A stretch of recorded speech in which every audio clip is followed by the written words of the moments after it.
So I did a sea foaming video about a week ago, and I was gonna put it on YouTube and show like what actually happens during a sea foam video, but nothing really happened, so I didn't bother putting it up. It basically looked like if you wash your car and then go turn it on, and then you look out the exhaust pipe and there's a little bit of steam.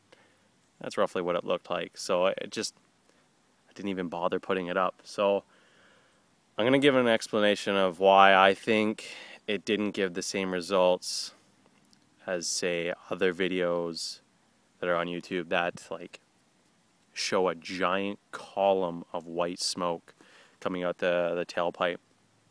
I did everything that everyone else was doing.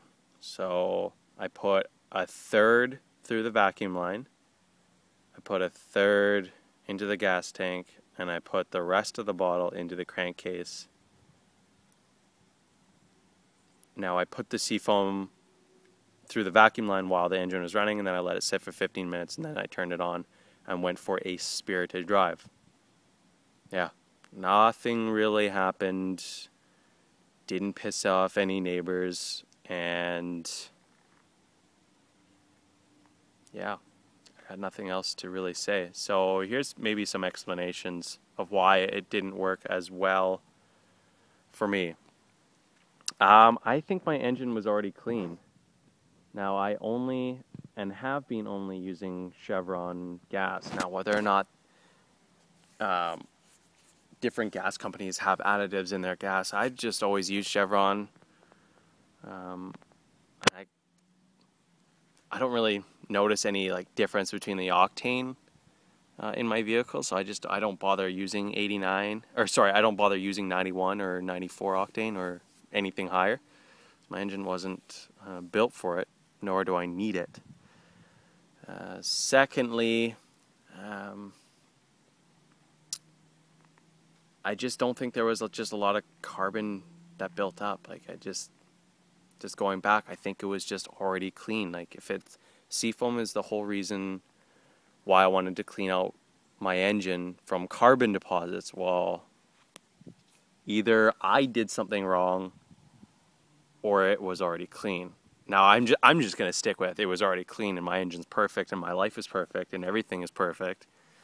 But I'm maybe thinking that I did something wrong. Now here's the reason why. I had my brother-in-law breathing down my neck, and he's like, he was taking a video while I was doing this, and he's like, oh, you should name this "How to Blow Your Engine Up in 30 Seconds."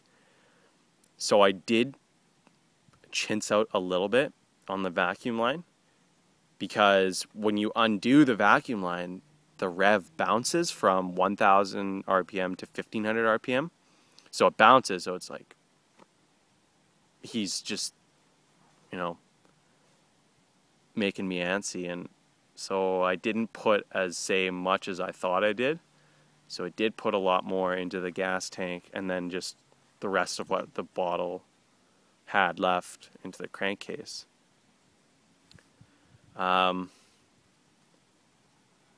You know, some of your questions might be, well, did it work?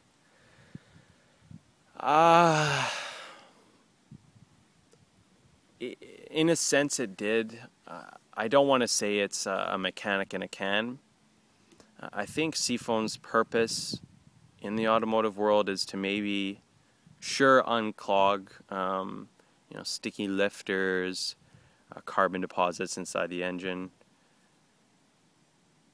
But I maybe notice a little bit more of a spirited throttle response in the lower RPM, and then consistent throughout the higher RPMs. But, you know, if it comes down to it, am I going to recommend this product to someone? Well, it really depends on the situation in the vehicle. I've seen and heard some instances of Seafoam actually uncovering more problems than, say, you actually were anticipating. Now, whether that had to do with poor maintenance, high mileage, blah, blah, blah, there's a lot of different factors. But short and simple, did it work for me? Yeah, I did notice a difference in the lower IPM. I did change the oil right after. Like, I went for a drive and then I changed the oil. Now, some say you're supposed to change the oil, and some say you're supposed to just leave it and then change it 100 miles later or 300 kilometers later. But I was already near my oil changing interval, so I wanted to do the Seafoam thing just before I was going to change my oil. So, you know, that's what I did for that.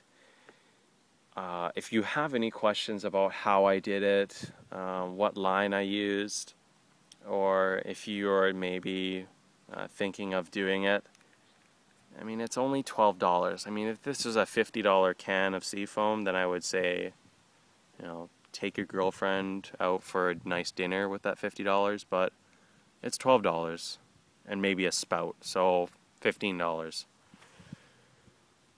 So yeah, that's what I have. As soon as I start paying more of my visa off, I will do another video on my intake, because I do want to replace it. I promised myself if I got down to a certain amount, which was near zero, that I would buy an intake. So I'm working 70 hours a week at 2 different jobs, so it'll go down by the end of the month. So if you have any other questions about maybe modifications that you want to do, just let me know. Leave it in the comment section, and I'll usually get back to you pretty quickly. I like to be on the internet when I get home from work, because it's stuff that I want to do, not stuff that my managers or bosses want me to do. So it's my own little escape. So yeah.